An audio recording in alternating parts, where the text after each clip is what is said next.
अस्सलामुअलैकुम। तो आज कंप्यूटर लैब में हमें बहुत सारा काम था क्योंकि हमें रिजल्ट बनाना था। बच्चों के एग्जाम्स हो गए हैं, उनको तो छुट्टियां हो गई हैं, लेकिन टीचर्स को छुट्टियां नहीं हुई क्योंकि हमें बहुत सारा अभी काम बाकी है करने वाला। वैसे हमें भी 1-2 दिन तक हो ही जाएंगी क्योंकि ज़ाहिर है ईद आ रही है, तो ईद से पहले तो छुट्टियां मिलेंगी ना हमें, क्योंकि हमें भी काम होते हैं, शॉपिंग वगैरह करनी है, बहुत सारे काम है। अब क्या क्या बताएं, घर की सफाइयाँ तो अलग से ही हैं। खैर, साथ साथ मैं बच्चों को अकेडमी पढ़ा रही थी। 2-3 बच्चे मेरे पास आते हैं अकेडमी पढ़ने के लिए।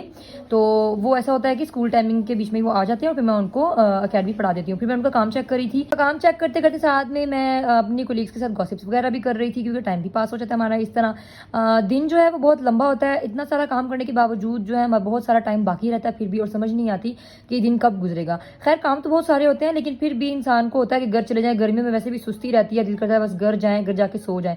घर में आके भी कहाँ सोया जाता है, बहुत सारे काम होते हैं। लेकिन बस औरत की जो है ना वो लाइफ ही ऐसी, खासतौर पर जो जॉब वगैरह करती हैं वो बेचारी तो बड़ी बिजी रहती हैं। मतलब जॉब भी करो और फिर घर जाके घर के काम भी करो। खैर, भी बहुत ज़्यादा थक गए तो उसके बाद हमने खाना खाया। आज मैं नाश्ता करके नहीं गई थी, तो लंच हमने स्कूल में ही कर लिया। और स्कूल की कैंटीन से हमने चाय मंगवाई थी। वैसे हमारे स्कूल के बाहर एक ढाबा है, हम वहाँ से चाय मंगवाते हैं और मुझे पसंद भी वहाँ की है। या फिर मैं घर से ना टी पॉट में ले जाती हूँ, या मेरे पास एक कॉफ़ी मग है, उसके अंदर मैं अक्सर अपने लिए कॉफ़ी ले जाती हूँ। तो आज हमने कैंटीन से चाय मंगवाई थी और साथ में हमने बहुत सारे मीठे स्नैक्स मंगवाए थे। असल में क्या है ना कि हम सबको मीठा बहुत पसंद है, मुझे भी, मेरी सिस्टर को भी। तो फिर हमने जो है ना स्नैक्स खाया। वैसे तालिया को मीठा ज़्यादा पसंद है और फिर वो खा के कहती है कि मैं मोटी हो गई हूँ, लेकिन खैर मैं मोटी नहीं होती क्योंकि मुझे खाया हुआ लगता ही नहीं है। सो मिलते हैं नेक्स्ट व्लॉग में। अल्लाह हाफिज़।